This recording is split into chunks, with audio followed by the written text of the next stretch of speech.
Olá, que alegria poder compartilhar com você os conhecimentos de mais um livro. Mas antes, já aproveita e se inscreva no canal, que eu nem acredito que você não se inscreveu ainda. E confira os nossos links aqui na descrição. E o livro de hoje é mais uma biografia. Uau, lá vai eu com mais biografia. Eu amo ler biografias, ainda mais quando é uma biografia tão tocante quanto essa.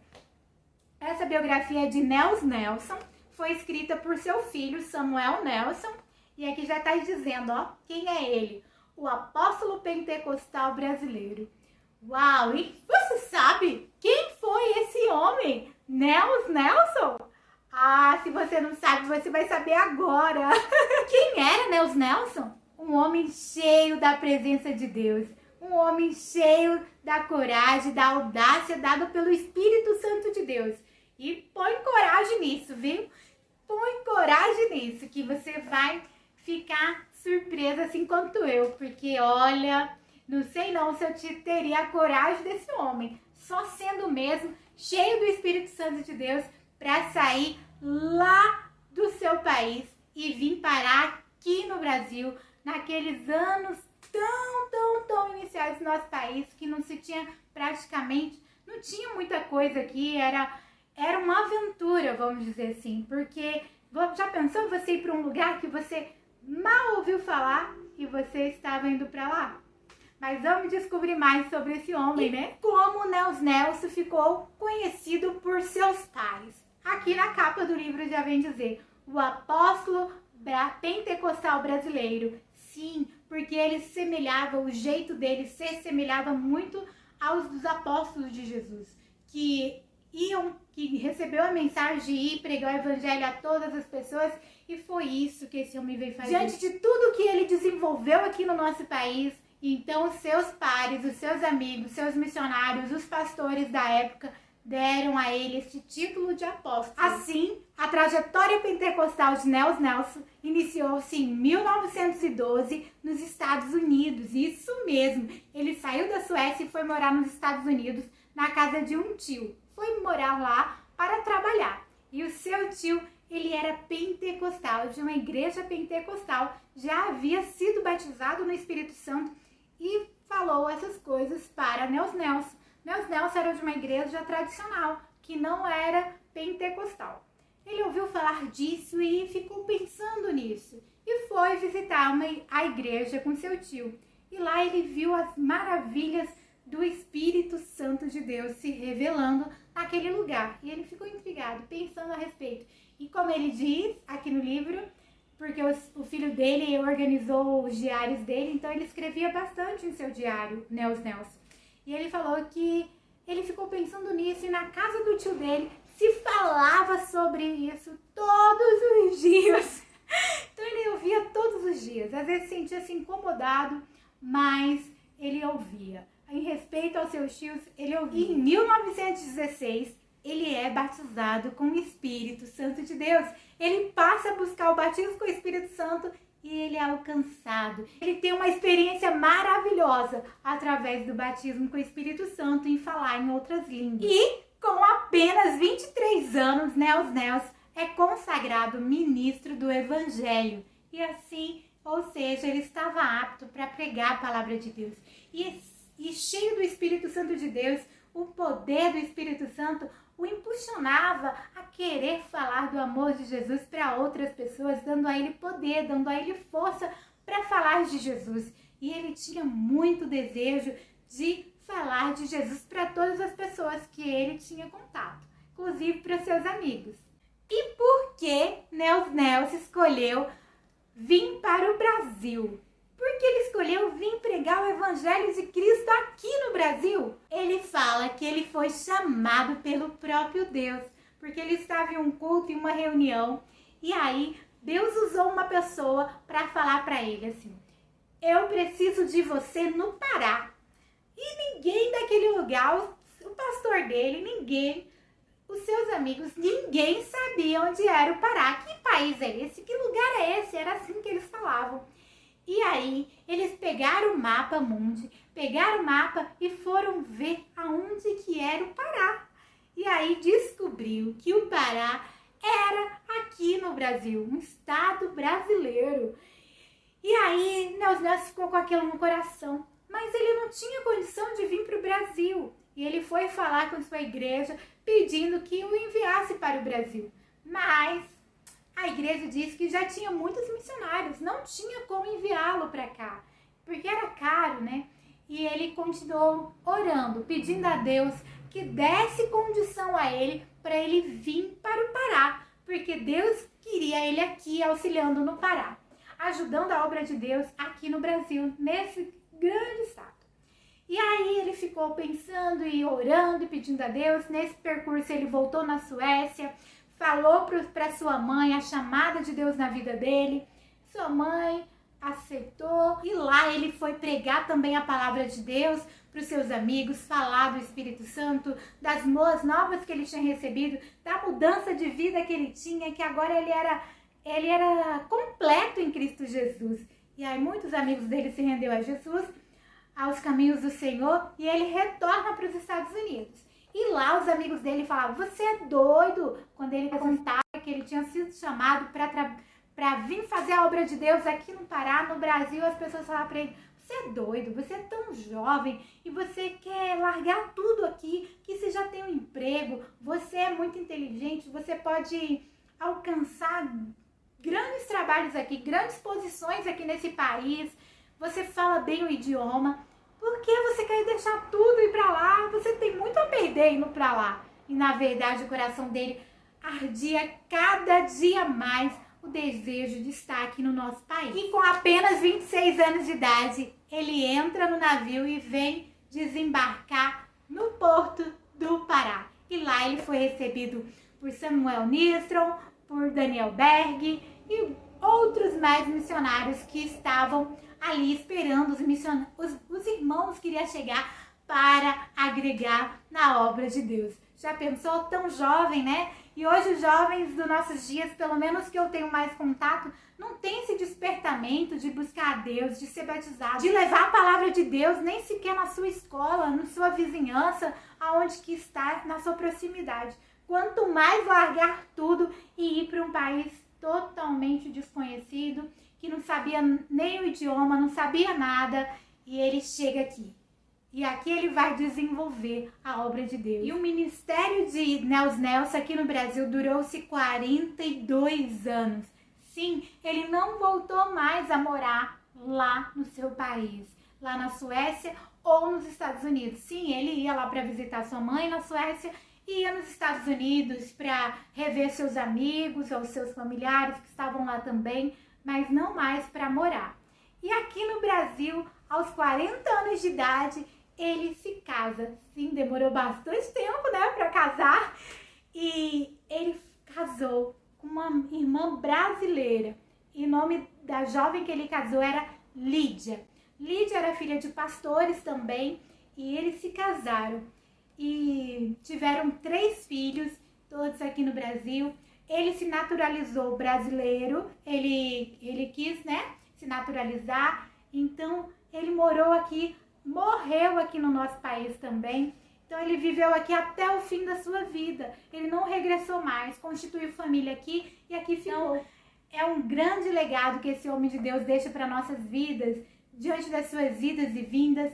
E ele, dos livros que eu já li sobre biografias dos homens de Deus que vieram para cá trazer a palavra de Deus, foi o que mais aprendeu rápido o idioma. Com 15 dias de chegada aqui no Brasil, ele já deu uma rápida palavra, um testemunho de vida, uma rápida palavra, falando poucas palavras em português. E com 3 meses, ele já pregou em português. Olha só que grande coisa, né? E ele era muito, muito, muito inteligente. Falava inglês, falava outros idiomas, muito entendido, muito estudioso e amava ler a palavra de Deus. Ele contribuiu muito para nosso país. Lá no Pará, ele ia nas ilhas pregar a palavra de Deus, andava muito, Ele fala em um dos seus escritos, seu diário, que ele chegou a usar todos os meios de transporte existentes na época, assim, navio, bicicleta, a pé, E é muito lindo ver o trabalhar de Deus na vida dele e a confiança que ele tinha em Deus. Quando ele foi pedir Lídia em casamento, ele contou para Lídia um testemunho dele e perguntou para ela se ela realmente queria casar com um missionário, com um homem que era totalmente desprendido de tudo para poder levar a palavra de Deus. E uma das coisas que ele contou para ela, essa parte já é Lídia trazendo seus relatos, porque o filho dele traz relatos do diário do pai e do diário da mãe. E aí ela conta assim que ele falou para ela assim: olha, Lídia, eu passei por 3 meses de fome porque eu vivi alimentado pelo café, porque o café ele dá sustância, ele nos faz enganar a fome. E eu passei, quando acabou o café, eu chorei muito, pedi para Deus muito. Falei: Senhor, como que agora acaba o café também, que era o único que estava me dando sustento? E aí começou a orar e pedir a Deus. E ele ia todos os dias no correio para ver se algum amigo dele tinha mandado algum envelope com algum dinheiro, porque era assim que ele era sustentado aqui no Brasil. Ele trabalhava também aqui para ganhar algum recurso, mas a maior parte do dinheiro vinha dos amigos que eram mandados lá dos Estados Unidos, da Suécia, porque os amigos, quando ele veio, falou para ele: vá que nós vamos te mandar dinheiro. E muitos mandaram por muito tempo, e aí ele estava passando por esse período muito grande de fome. Aí quando ele terminou de orar, ele sentiu assim que ele estava saciado, como se ele tivesse cheio mesmo, mas era a presença de Deus. E aí alguém bateu na porta, era a sua vizinha do lado, que também era uma irmã, e que eram cristãos, e falou para ele ir lá tomar café da manhã. E nisso eles ficaram sustentando ele durante 3 meses, e ele indo lá com a sola de sapato toda furada, indo no correio, até que chegou lá um dia e estava lá um envelope com o dinheiro que ele precisava e também escrito bem assim: passei a noite toda incomodado por Deus para te mandar esse dinheiro. Logo que amanheceu, eu já te enviei esse cheque. Então, que Deus abençoe você. E aí ele ficou muito feliz, muito grato a Deus. E essa foi a forma que ele usou para pedir Lídia em casamento. Mas Lídia também já era envolvida com a obra missionária, já era envolvida porque os pais pastoreavam. Então ela já tinha conhecimento e ela aceitou. E ela fala que os anos de matrimônio foram os anos mais felizes da vida dela, porque ela pôde ver quão grande era esse homem de Deus. E o que me chama a atenção nesse livro mais ainda é o quanto as pessoas falavam muito bem dele. Os escritos dele, do diário dele, que ele falava, então, vai se confirmar tudo no que as pessoas falaram. A forma que os seus filhos falaram dele, a forma que os seus amigos falavam dele. É impressionante, é muito lindo, você chora. A coisa linda também foi quando ele, no seu último dia de vida, foi um amigo dele, o pastor Alcebiades Vasconcelos, foi lá visitá-lo. E quando chegou, porque eles eram muito amigos, quando chegou, né, os Nelson já estava em coma, não falava, não mexia mais. E aí, quando ele chega, a esposa pega e fala: Nelson, chegou aqui Alcebiades Pereira Vasconcelos, chegou Alcebiades de tal lugar. E aí ele só mexeu os olhos e falou assim: muito obrigada, que Deus abençoe. Balbuciando, então bem baixinho, ele conseguiu expressar dessa forma. E é lindo ver como ele era grato. Ele era grato a Deus por todas as coisas que ele tinha no passar fome. E isso me faz lembrar muito de Paulo, muito parecido, porque Paulo nos exorta a aprender a viver com pouco, aprender a viver com muito, da forma que Deus está nos conduzindo no caminho, nós temos que aprender a viver. E assim foi esse grande homem de Deus. E o que os Nels fez para a expansão do evangelho aqui no Brasil? Coisas grandes, muito grandes. Abriu igrejas em vários locais. Ele viajou todo o país levando a palavra de Deus. Foi um grande incentivador dos estudos de escola bíblica. Ele era professor, ele ensinava as pessoas. Ele foi um grande incentivador da imprensa. Ele foi um grande incentivador da Casa Publicadora das Assembleias de Deus, da CPAD. E porque ele falava assim, que o evangelho também teria que ser pregado de forma impressa. Então ele tinha essa visão gigantesca, que a forma impressa também evangelizava pessoas.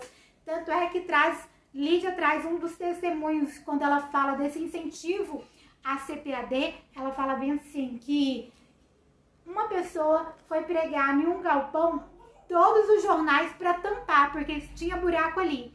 E aí uma pessoa contou o testemunho que lá estava um pedacinho do jornal da CPAD dizendo bem assim, sobre salvação. Ela começou a ler aquele pedacinho, ficou tão impulsionada, assim, tão feliz com aquilo que ela estava lendo, que ela cortou o pedaço e levou para sua casa. E lá leu vários dias para sua família. E nisso se deu que toda aquela família, através desse escrito, aceitou a Cristo. Então isso fez o quê? Impulsionar mais Nelson ainda para que ele pudesse o quê? Insistir para que tivesse as publicações do jornal, que hoje é o Mensageiro da Paz, né? Que antes era o Boa Semente. E quanta coisa ele contribuiu para os nossos dias. Escola bíblica. E outra coisa interessante de falar aqui, que a esposa dele foi a primeira mulher a ter habilitação no estado do Pará. Olha só que coisa incrível. Então ela dirigia lá o seu carro. Outra coisa que me chama muita atenção aqui na vida desse homem, grande homem de Deus, é que ele tinha um bom relacionamento com todos. Aí fala-se que ele tinha um bom relacionamento com todos, com as freiras, com os padres, com os políticos, com todas as pessoas ele se relacionava bem. Tanto é que no momento ele quebrou a perna, ele ficou em um hospital. E nesse hospital ele recebia todos os cuidados já. Só que as freiras, os padres gostavam tanto dele que queria que ele fosse ficar na casa de misericórdia, que era administrado por eles, porque lá ia receber um tratamento muito melhor. E ele não quis ir. Ele ficou lá no hospital que ele estava mesmo, porque ele estava sendo cuidado por amigos dele já, né? Então ele estava satisfeito. Mas o que eles fizeram? Os padres, as freiras, enviaram colchão, travesseiro dos melhores, porque ele tinha quebrado a perna, precisava de algo melhor para ficar. E eles enviaram lá para o hospital que ele estava. E aí as pessoas que estavam lá e viam aquilo falavam, mas ele não é o cristão? Não é o crente? Como que o padre vem visitar? Como que a freira vem visitar? Não faz sentido, as outras pessoas falavam. Mas aí se entendia que ele era amigo de todos e todos gostavam dele. Às vezes nós, hoje em dia, temos essa dificuldade de nos relacionar com todas as pessoas, de todos os credos, não importa. Porque conforme a nossa vida, o nosso testemunho pode mudar muitas vidas, trazer muitas vidas para Cristo e fazer o grande diferencial nessa terra, assim como fez Nelson. E conforme a esposa dele diz em um dos relatos no diário dela, que a frase que define Nelson é: irmãos, semeiem. Irmão, semeiem. Era a frase que ele mais falava. E é verdade, se eu for pensar mesmo uma frase que define esse grande homem de Deus, eu falaria que ele ia falar, é isso mesmo, irmão, semeiem, pra gente semear. Outra coisa que é muito, assim, tocante, que ele sempre pede no seu diário é, Senhor, envie ceifeiros, Senhor, envie ceifeiros para sua obra, porque é muito grande. Nós precisamos de mais pessoas tocadas por ti para ajudar na sua seara. E essa era a oração do nosso irmão Nelson. Durante a sua vida, em vários momentos, ele pedia que o Senhor enviasse mais pessoas para a obra de Deus, para semear a palavra de Deus, para evangelizar. Porque às vezes, uma semente lançada no terreno agora não vai produzir efeito. Mas lá na frente, só o Espírito Santo de Deus mesmo sabe qual efeito essa semente lançada poderá produzir. Talvez será um grande pastor, talvez será uma grande cantora, será um grande missionário, aquela pessoa que você falou de Jesus. Um dia você falou de Jesus. No final do livro, o filho dele traz relatos dos amigos dele para falar quem era Nelson, quem era esse homem, né? E o que chama atenção é os amigos agradecendo os conselhos que recebiam do pastor Nelson, porque ele era um grande incentivador dos estudos. Ele falava para os obreiros, olha, estuda, faça uma faculdade, estuda um novo idioma, busca ter mais conhecimento, porque um dia vocês vão precisar, porque a igreja está mudando, o povo de Deus está mudando, o povo está estudando mais. Então vocês, ministros da palavra de Deus, não podem ficar para trás, porque senão vocês vão ser envergonhados ou vão ser se sentir tímidos para falar diante de pessoas letradas. Então, vocês também precisam estudar. E aí tem um relato de um dos amigos dele, um pastor da época, que estudou também, que fez faculdade de Direito, fez faculdade de Engenharia, fez 2 cursos superior e é muito grato ao seu amigo por tê-lo incentivado todo o tempo. E ainda ele também era um incentivador para que os pastores, para que os obreiros da obra do Senhor não ficassem somente confiando no seu trabalho como pastor, com aquele dinheiro que recebiam, morando em casa pastoral. Não, ele incentivava que se adquirisse uma casa, uma propriedade, um terreno, alguma coisa, porque na velhice, muitas vezes, os filhos, a família desse pastor poderia ficar em apuros, passar necessidades, porque não se tinha nenhuma casa para morar. O amor pelas almas, nosso amor tem se esfriado. Então nós temos que pedir que o Espírito Santo de Deus nos encha do amor fraternal, que ele fala muito nos seus escritos, do amor pelos irmãos, desse amor de que Cristo requer que tenhamos pelas pessoas, pelas almas. E não deixar que as pessoas se percam, porque nós fomos negligentes, não ensinamos, não levamos a palavra de Deus a sério como deveríamos. E se você gostou desse vídeo, dessa biografia, não se esqueça de curtir aí, para abençoar o canal, para nos abençoar. E eu gostaria muito que você deixasse um comentário aqui para mim. Você já ouviu falar desse missionário, desse grande homem de Deus, Nels Nelson? Se sim ou não, comente aqui para mim e comenta aqui também quais os pontos mais relevantes você achou dessa história. E olha, procura ler esse livro que você vai se emocionar do começo ao fim, porque é lindo demais ver o trabalho de Deus na vida desse homem. Que o Senhor Jesus abençoe você e sua família. Eu te aguardo aqui para o próximo vídeo.